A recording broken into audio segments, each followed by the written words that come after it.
صحیح حدیث میں کفل نامی ایک بنی اسرائیلی آدمی کا قصہ آیا ہے کہ حضرت نبی کریم صلی اللہ علیہ وسلم نے فرمایا کہ بنی اسرائیل میں ایک آدمی کفل نام کا تھا جو ہر قسم کی برائی میں تھاکتا۔ ایک دن اس کے پاس ایک عورت آئی اور اس نے اس سے کہا کہ اگر تم مجھے اتنے روپے دے دو تو میں اپنے آپ کو تمہارے حوالے کر دوں گی اور تم کو مجھ سے اپنی خواہش پوری کرنے کا حق ہوگا۔ وہ شخص پہلے ہی سے برائی کا عادی تھا، اسے یہ موقع غنیمت نظر آیا اور اس نے اس عورت کو رقم دینے کا وعدہ کر لیا اور اس سے اپنی نفسانی خواہش پوری کرنے کے لیے کسی کمرے میں لے گیا۔ جب برائی کا وقت آیا تو وہ عورت کانپنے لگی اور اس پر خوف طاری ہو گئی۔ اس نے اس عورت سے پوچھا کہ تو کیوں خوف زدہ ہے اور کانپ رہی ہے؟ وہ کہنے لگی کہ میں نے پوری زندگی میں کبھی یہ حرکت نہیں کی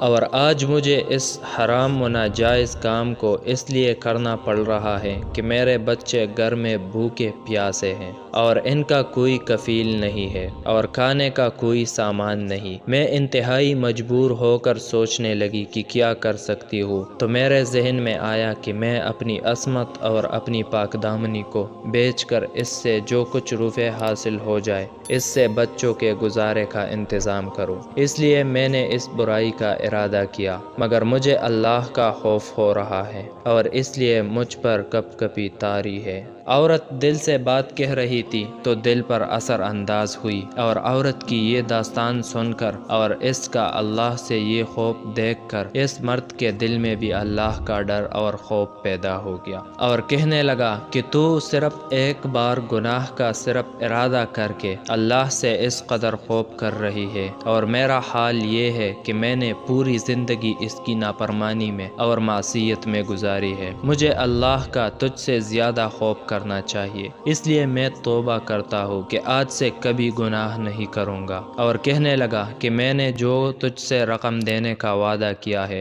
وہ بھی تجھ کو دوں گا۔ چنانچہ اس نے اس عورت کو رقم بھی دے دی اور برائی سے توبہ بھی کر لی اور وہ عورت وہاں سے واپس ہو گئی۔ یہ آدمی اس کے جانے کے بعد ندامت کے ساتھ اللہ کے سامنے رو کر اپنے گناہوں کی معافی مانگنے لگا اور اسی حالت میں اسی رات اس کا انتقال ہو گیا۔ بنی اسرائیل میں اللہ تعالیٰ کی ایک سنت جاری تھی کہ جو آدمی اچھا ہوتا اس کی اچائی و نیکی قدرت سے اس کے دروازہ پر لکھ دی جاتی، اور اگر کوئی برائی کرتا تو اس کے دروازہ پر اس کی برائی کا ذکر کر دیا جاتا تھا۔ اور یہ کفل نامی شخص تو اتنا برا تھا کہ اس کے دروازے پر روزانہ کچھ نہ کچھ اس کی برائی لکھی ہوئی ہوتی تھی کہ آج اس نے زنا کیا اور آج اس نے شراب پی یا اور کوئی برائی کی۔ سارے شہر میں اس کی رسوائی ہوتی اور سب لوگ کہتے تھے کہ یہ کیسا برا آدمی ہے، اور لوگ اسی وجہ سے اس سے ڈرتے اور دور رہتے تھے۔